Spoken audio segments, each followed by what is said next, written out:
On the frozen morning of January 1st, 1855, the people of Callaway County, Missouri, woke up to the sharp smell of burned wood and something much worse floating over their farms.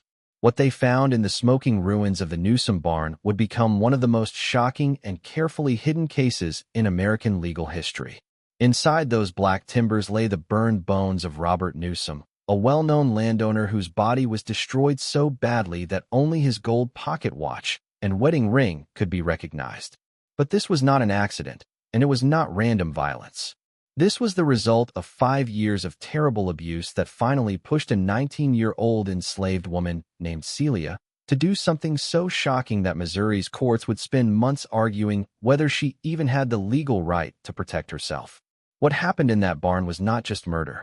It was a moment of justice that showed the darkest problems at the heart of American society, a story so painful that local leaders tried to bury every record they could find.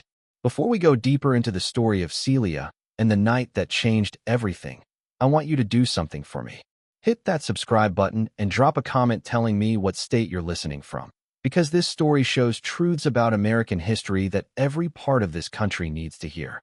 The events I'm about to tell you come from court records, old newspaper articles, and witness statements that survived in the Missouri State Archives. Even though many people believe important papers were quietly destroyed in the years that followed, Callaway County in 1850 was a rich farming area along the Missouri River. Tobacco and hemp fields covered the rolling hills, with small farmhouses and big manor homes scattered around. The county was right in the middle of what locals called Little Dixie, a part of central Missouri where southern plantation life was strong, including slavery that kept the economy running. Almost 40% of the county's people were enslaved, working the fields and serving in the houses of families who had moved from Virginia, Kentucky, and Tennessee looking for cheaper land and more opportunity. Robert Newsom was exactly the kind of man who did well in this world. At 60 years old, he owned a good-sized farm 6 miles south of Fulton, the county seat. He had a 2-story white house, several outbuildings, and 60 acres of good land. Neighbors saw him as a hard-working widower who raised 2 daughters, Virginia and Mary, after his wife died in 1849. His farm made enough tobacco and corn to live comfortably, and he owned 5 enslaved people who did most of the hard work. What made Newsom different from many slave owners was not his money. His place was modest compared to big plantations, but his reputation for total control. Neighbors later said his farm ran like an army. His enslaved workers moved carefully because they knew what happened if they disappointed him. The local Methodist church knew him as a regular member who gave money to missionary work, though some noticed he always came alone, leaving his household behind on the farm. In June 1850, Newsom made a purchase that would decide both his fate and the fate of a 14-year-old girl whose name would be remembered in Missouri law for many years. At the Audrain County Courthouse, he paid $800 in gold coins for Celia, described in the sale paper as a Negro girl of good health and breeding potential. The seller, William Grayson, had owned Celia since she was born on his eastern Missouri farm, but money problems forced him to sell his enslaved people. Court papers show Grayson advertised Celia as good for housework and breeding, words that carried terrible meaning in the slave markets of the South before the Civil War. Celia's trip from Grayson's farm to Newsom's land was less than 50 miles, but it took her into a nightmare that would last the next 5 years of her life. She was tall for her age, with what witnesses called intelligent eyes and a quiet way that suggested she had learned more than most enslaved people were allowed. Former enslaved people who knew her later said she could read simple words and do basic math, skills that were not only rare but actually against the law for enslaved people in Missouri. The Newsom farm where Celia arrived that summer felt like its own world. It was far enough from neighbors that screams wouldn't carry, but close enough to town that Robert could keep his good reputation in the community. The main house sat on a small hill looking down on the slave quarters, just one log cabin with a dirt floor and no windows. Behind the house stood the barn that would later become the place of the most shocking crime in Callaway County history, a strong building made from local wood with thick walls that blocked sound and a loft for storing feed in winter. From the day Celia stepped onto Newsom's land, neighbors later said the feeling on the farm changed. The other enslaved people, Ben, a man in his 30s, Coffee, a middle-aged woman, Patsy, Coffey's teenage daughter, and young Joe, barely 10, moved with extra tension. When asked years later in court, several said Newsom had warned them to mind their own business about how he treated the new girl. What none of them expected was that this quiet 14-year-old would become the reason for a legal case that would show the biggest contradictions in American justice, forcing Missouri courts to answer questions they had avoided for decades. Could an enslaved woman legally defend herself against rape? Did property have the right to fight its owner? And what happened when the law's protection of white men crashed against its claim of Christian values? The attack started on Celia's first night at the Newsom farm and continued regularly for the next 5 years. What we know about those early months comes mostly from words Celia herself said later in court, words so painful that the court writer's hand shook while writing them down. According to her statement, Robert Newsom made his plans clear before she even unpacked her few things in the slave cabin. He told me I was to come to the house when he called, Celia testified in a quiet voice in the full courtroom. He said I was bought for more than field work, and that I'd learn what that meant soon enough. The pattern that followed was planned and terrible. During the day, Newsom acted like a normal Christian farmer, working fields, doing business in town, and staying friendly with neighbors. But after dark, when his daughters went to bed and the other enslaved people were told to stay in their quarters, he would call Celia to the main house. The signs of the attacks grew over months and years. Celia gave birth to her first child, a son, in 1852 when she was only 16. Newsom's daughters, Virginia and Mary, later said they knew nothing about their father's nighttime actions, but neighbors said it would have been impossible not to notice a pregnancy happening right in their house. The baby looked very much like Robert Newsom, same pale green eyes and strong chin that ran in the family. Even worse were the ways Newsom made sure Celia stayed quiet and obeyed. According to testimony from other enslaved people on the farm, he kept a detailed record book of everyone's behavior, writing down every small mistake, real or made up. This book became a tool to scare them. One wrong word, one act of kindness toward Celia, and punishment would come to everyone, not just her. Ben, the oldest enslaved man on the farm, later said Newsom told him clearly, "What happens in this house after dark is nobody's business but mine, and anyone who makes it their business will find themselves sold down river faster than they can say goodbye." That threat meant a lot in Missouri. Being sold down river meant going to the hard sugar and cotton plantations in Louisiana and Mississippi, where life was short and brutal. The Newsom farm's loneliness helped these crimes continue. The closest neighbor was almost half a mile away, too far to hear anything from the house or slave cabin. The farm was built for privacy. The slave cabin was hidden behind oak trees that blocked the road view, and the main house was placed so Newsom could see anyone coming. By 1853, Celia had a second child, a daughter who also looked like her master. The local Methodist minister, Reverend John Hammond, later said he noticed Robert Newsom seemed especially pleased during this time, calling him a man happy with his home life. When asked more, Hammond admitted it was strange that Newsom, still fairly young for a widower, never talked about finding a new wife. Instead, he seemed content with his current household. What made Celia's situation even more terrible was the law that allowed it. In Missouri, enslaved people were considered property with no right to complain or get protection from abuse. The law said an enslaved woman could not accuse a white man of rape. It was legally impossible because property could not say no to its owner. This created a perfect trap that Robert Newsom used more and more openly. Neighbors later remembered seeing him take Celia to town sometimes, acting like he was showing off something valuable. At the general store, people saw him buy nice fabric for dresses, much better than normal slave clothes, and small things like ribbons and soap, things that suggested more than a master-worker relationship. The emotional damage from years of abuse showed clearly to the other enslaved people on the farm, though they could do nothing to help.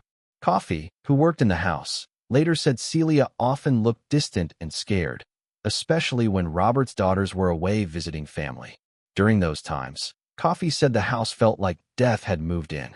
The most upsetting part of Newsom's actions may have been his belief that what he did was not only legal but right. According to his daughter's testimony, he often talked about his duties as a slave owner, saying he gave his enslaved people better care than many other masters in the county. This twisted thinking let him see his repeated rape of Celia as a kind of kindness, giving her shelter, food, and even small luxuries she would never get otherwise. But by late 1854, something deep inside Celia changed. Several witnesses later said she started acting braver, talking more openly to the other enslaved people, and asking serious questions about law that no enslaved person was supposed to know. Coffee remembered one talk where Celia asked if a person could protect themselves if the law would not help them. These were not just random questions. As 1854 ended, Celia was pregnant with her third child, and according to later testimony, she had reached the point where she could take no more. The winter of 1854 brought extreme cold to Callaway County, temperatures below zero for weeks, snow so deep that many farms were cut off from neighbors. This harsh weather created perfect cover for what was about to happen, hiding both the crime and the attempt to cover it up. During this cold time, Celia's behavior changed in ways people noticed. Ben later said she started asking strange questions about fire, how fast different things burned, if buildings could fall from heat, what happened to bones in very high temperatures. At first, he thought it was about keeping house fires going in winter. More worrying, Coffee saw Celia collecting small things around the farm, pieces of rope, metal tools, and burnable items like dry hay and pine pitch. When asked, Celia said she was getting ready in case they got snowed in without supplies. With the bad weather, this sounded reasonable, so no one pushed her. What we now know from trial evidence is that Celia spent months making a careful plan. Court papers show she somehow got access to law books, maybe from Newsom's own shelves, and started understanding there was no hope for her under Missouri law. She would have to make her own justice. The final push for Celia's decision came in late December when Robert Newsom said his daughters would spend New Year's with family in Jefferson City, leaving him alone on the farm for almost a week. For Celia, now clearly pregnant with her third child, this news was terrifying. Past experience told her that when the daughters were gone, the abuse always got worse because Newsom felt free to act without any small check from his grown children nearby. On December 30th, 1854, Celia made her first clear act of resistance. According to her testimony, she went to Robert Newsom and asked him to stop his nighttime visits, saying her pregnancy and bad health could not take more. This talk happened in the kitchen while Coffee worked close by. It was a big break from the farm's normal power rules. Newsom's answer was fast and violent. Coffee later said she heard loud voices, then the sound of a fight. When she went in, she found Celia on the floor with a bleeding lip and Newsom standing over her, face red with anger. "You don't make demands in my house," Coffee heard him say. "You'll do as you're told, or you'll learn what real punishment is." That night, as the cold dropped toward zero, Robert Newsom carried out his threat. According to Celia's testimony, he called her to his bedroom with more violence than usual, making it clear her pregnancy would not stop him. The attack that followed was, Celia said, the worst she had suffered in 5 years of abuse. But something had changed in Celia during those winter months of planning. Instead of giving in to fear like before, she made a choice that would change her life and create one of the most talked about legal cases in American history. On the night of December 31st, 1854, as Robert Newsom got ready for what he thought would be another night of complete control, Celia was finishing her preparations for an act of resistance that would shake Missouri's legal system. New Year's Eve 1854 came with a freezing wind that howled through the bare trees around the Newsom farm, making the small group of buildings feel even more cut off. The temperature fell to almost 20 below zero, cold enough that frost covered the house windows and blocked any view outside. Celia, who had planned for this moment for weeks, used the bad weather as both help and cover for what she was about to do. During the day, Robert Newsom did his normal work, checking animals and stored tobacco, but he was clearly in a bad mood. Ben later said the master drank more than usual, not enough to pass out, but enough to make him more angry and unpredictable. Coffee noticed he kept looking at the road, hoping his daughters might come back early from their New Year's visit to Jefferson City. Though the heavy snow made travel almost impossible, the night came. Newsom's attention turned more to Celia, who did her usual housework with a strange calmness. What he didn't see, but Coffee remembered clearly, was that Celia had made small preparations all day in the house and barn. She moved firewood near the main fireplace, placed oil lamps in certain spots, and made several trips to the barn with things she said were for evening animal care. Around 8 p.m., Robert Newsom sent the other enslaved people to their quarters, a routine that had happened hundreds of times over 5 years. Ben, Coffee, Patsy, and young Joe went to the slave cabin, huddled by their small fire, and tried to ignore what they knew would happen in the main house. The thick log walls and howling wind usually covered any sounds from Newsom's bedroom, keeping his crimes hidden. But this night would be different. According to Coffee's later testimony, the sounds from the main house followed a strange pattern. Instead of the usual muffled voices and steady noises, there were long silences broken by what sounded like furniture moving, and once, maybe breaking dishes. Around 10 p.m., Coffee said she heard Robert Newsom's voice raised, but not in anger, more like surprise, a tone she had never heard from him during these nights with Celia. Then came silence that lasted almost an hour, long enough that Coffee started to worry something had gone wrong. The quiet was more frightening than the normal sounds of abuse. It meant something had changed from the usual terrible routine. What happened inside the Newsom house during those important hours comes mostly from Celia's own words in court months later. According to her, Robert Newsom called her to his bedroom as usual, but she came ready for something else. "I told him I couldn't bear it anymore," Celia said in a steady voice.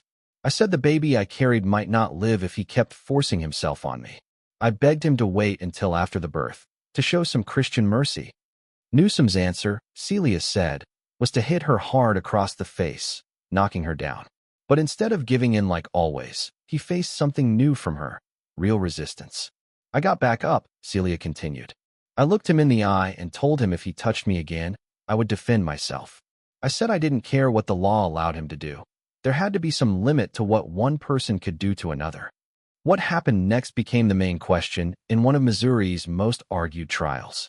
According to Celia, Robert Newsom answered her words with violence worse than usual. He grabbed her throat and started choking her, saying she would obey or he would kill her and say she died from pregnancy problems. But Celia had planned for this. During her months of thinking, she had hidden a heavy iron poker near the bedroom fireplace, placed so she could reach it if things got desperate. As Newsom's hands tightened and her sight started to fade, she grabbed the poker and hit him hard across the head, strong enough to knock him out. The sound of Robert Newsom's body hitting the floor, Celia later said, was different from anything she had heard, a mix of the impact and the sudden end of the heavy breathing and threats that had scared her for 5 years. For several minutes, she stood over his still body, waiting to see if he would wake and attack again. When it was clear he was dead, his skull broken from the blow, eyes staring at nothing, Celia faced a new terror. She had killed a white man in Missouri, a crime that meant instant death for her, no matter the reason. Even if she could prove self-defense, the law gave no protection to an enslaved person who killed their owner. What she did next shows the desperate intelligence that helped her survive 5 years of abuse. Instead of panicking or trying to run, both useless in a Missouri winter, she started a careful plan she had clearly thought about for weeks. The next part of Celia's plan needed strength that seems almost impossible. 6 months pregnant, hurt from the fight, working alone in freezing cold. Yet trial evidence shows she did every step with calm planning, as if she had practiced it many times in her mind. First, she had to move Robert Newsom's body from his bedroom to a place where she could destroy it completely. This job alone would be hard for a strong man, let alone a pregnant woman. But Celia had planned for this.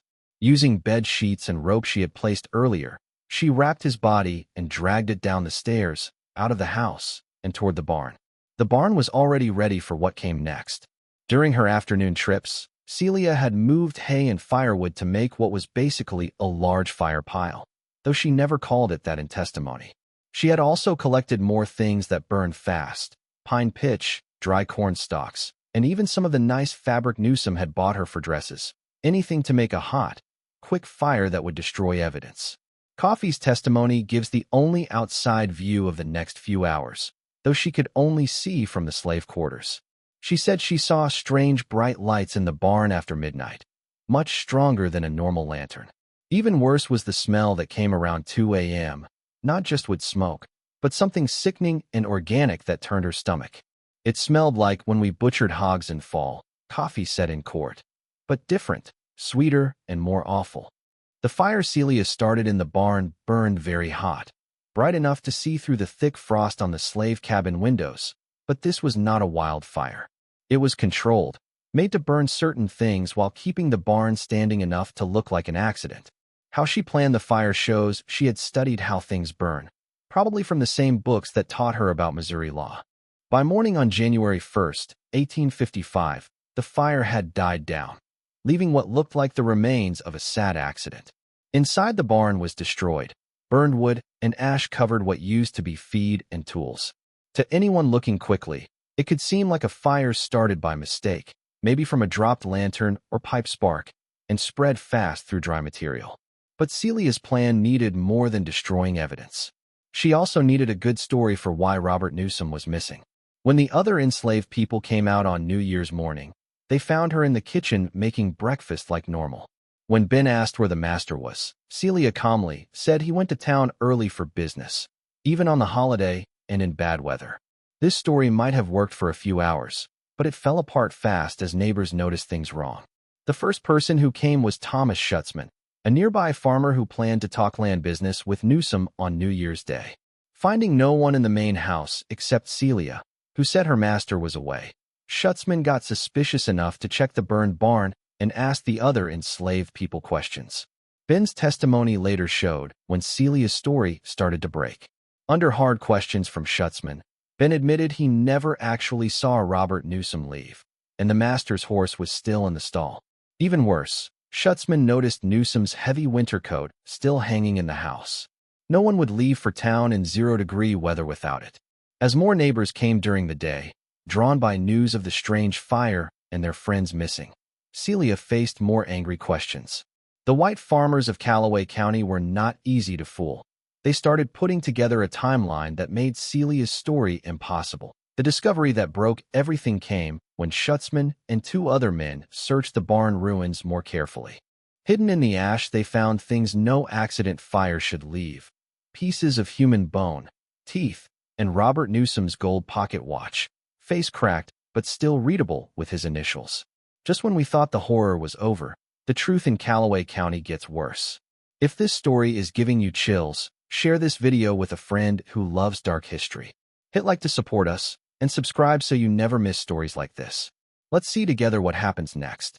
The moment of truth came around 4 p.m. on January 2nd, 1855, shadows long across the ash-covered barn floor. Thomas Schutzman held up the burned remains of Robert Newsom's pocket watch, gold case black, but the engraving still clear. RN, faithful service to God and country. The other men, farmers, businessmen, leaders of Callaway County, stood in a quiet circle around the proof of murder and fire. Celia, brought to the barn under guard, showed none of the panic or crying the men expected from a woman caught like this. Instead, witnesses later said, she stayed calm, almost too calm, as if she had waited for this moment for years. When faced with the clear evidence of her master's death, Celia made a choice that shocked everyone there.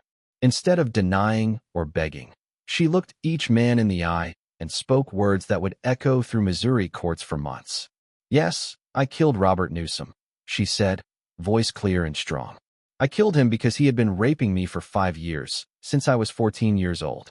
I killed him because he said he would keep raping me until the day I died, and my children would suffer the same. I killed him because the law gave me no other choice. The silence after her words was deep. Here was an enslaved woman not just admitting she killed her master, but saying it in a way that attacked the basic rules of Missouri society. By using the word rape for her master's actions, Celia was saying an enslaved person could say no, something Missouri law said was impossible. Thomas Schutzman, who later testified at her trial, said his first thought was to hit her for speaking that way. But something in her calm stopped him. This was not a woman begging or saying she lost control. This was someone who had decided and was ready for what came next. She looked at us like we were the guilty ones, Schutzman said, like she was the judge and we were on trial. The full story Celia told of Robert Newsom's crimes was powerful and exact. She described not just the repeated sexual abuse that made 2 children, but also the mind games he used to keep her quiet. She talked about threats to the other enslaved people, punishment that would hit anyone who helped her, a system made to make fighting back impossible. What made her words even stronger was how clearly she explained the murder itself. She told how she studied Newsom's daily habits for months, learning when he was weakest and how to position herself. She explained how she built the fire pile, the heat needed to burn a body completely, and how she arranged things to look like an accident. I spent every night for 4 months planning how to kill him, she told the shocked men. I read his books to learn law, fire, and what it would take to make him disappear completely. I wanted him to burn the way he made me burn inside. Even more damaging, she gave details only someone very close could know. Scars on his body, his habits, private talks behind closed doors. She described how he forced her to call him master, even during attacks, how he quoted Bible verses while hurting her, and how he planned to start abusing her baby daughter when she grew older. But the most shocking part of Celia's words was not what she said about Newsom's crimes. It was her clear thinking about the law that drove her to kill. During her secret reading, she had somehow learned legal ideas that attacked Missouri's slave laws at their root. If I am property, she told them, then I cannot be blamed for crimes against my owner, because property cannot commit crimes. But if I can be blamed for murder, then I must be a person with the right to defend myself. You cannot have it both ways. This thinking was so dangerous that some men wanted to lynch her right there, instead of letting her repeat it in court. The idea that an enslaved woman could use law to challenge the system was more frightening than the killing itself. It showed the whole structure of Missouri society might stand on lies that could not survive questions. The moment that really broke the men's calm came when Celia started naming people who helped her. She spoke of free black people in Jefferson City who secretly gave her law papers, a courthouse clerk who let her see books, and shockingly, several important white people who knew about Newsom's crimes and stayed quiet. Judge Marshall knew, she said, naming a respected local judge. He saw bruises on my arms when I went to town with my master. Reverend Hammond knew. He saw my children and couldn't miss who they looked like. Dr. Breckenridge knew when he treated my broken ribs last spring. They all knew, and they all decided Robert Newsom's good name mattered more than my pain. The choice to hold a real trial instead of immediate hanging was finally made by Judge William Hall, called to the scene as word spread. Hall, a Virginia-born judge with deep ties to Missouri's slave system, saw that Celia's case asked questions the law would have to face someday.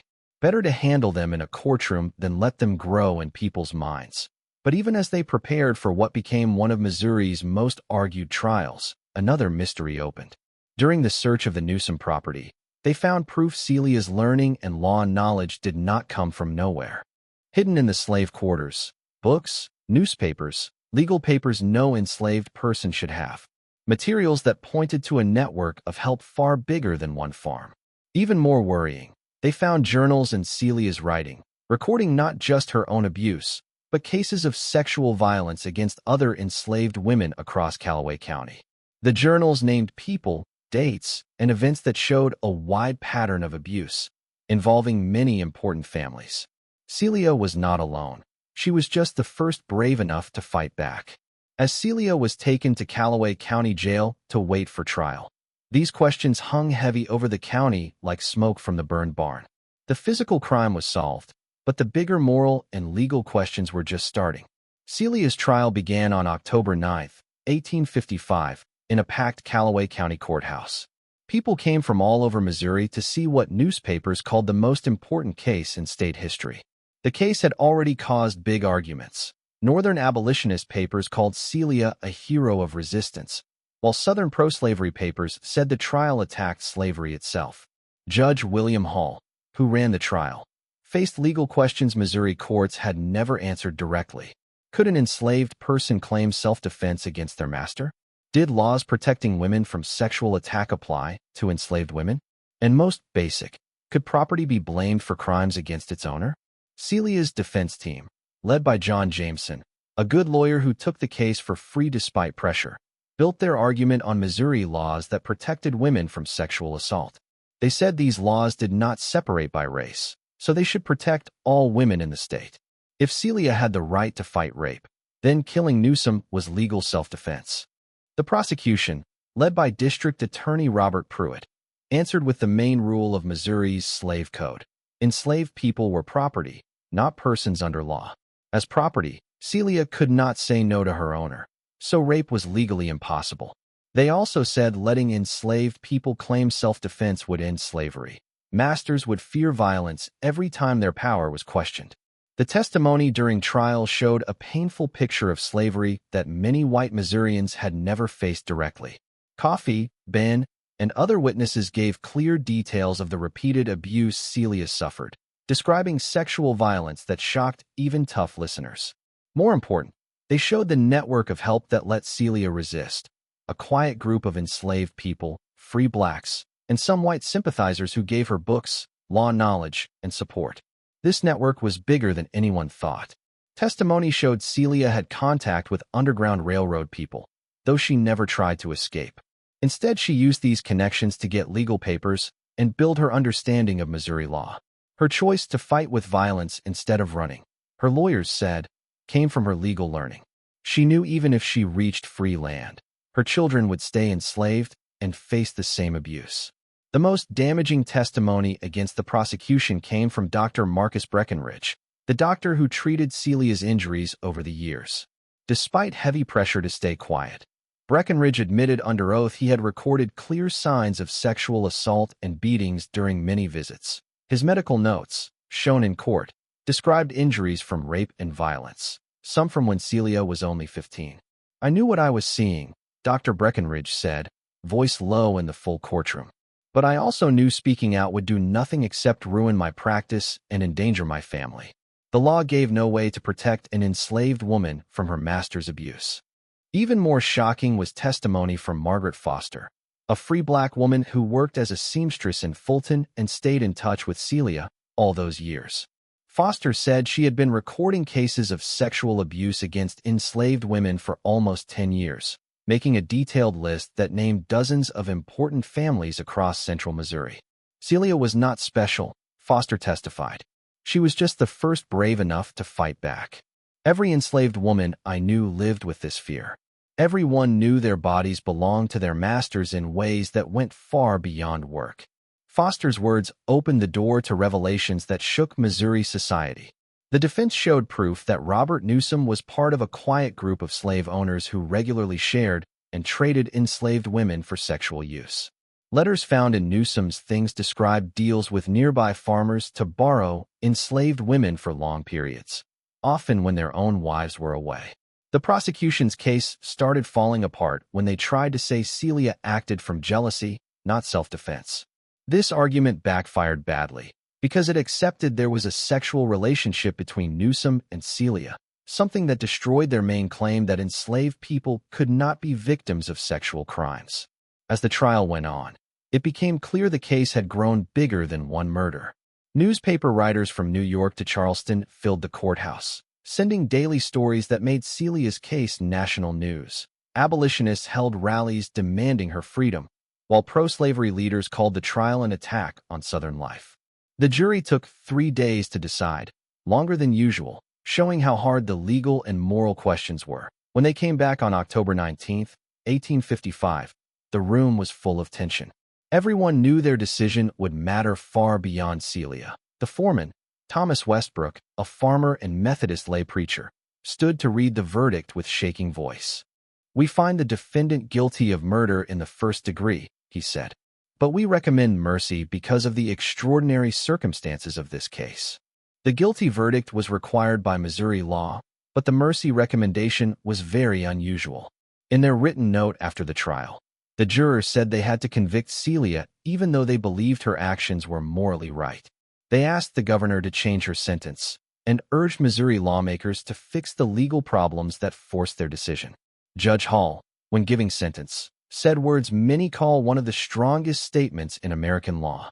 While forced by law to sentence Celia to death, he used his position to criticize the system that created her situation.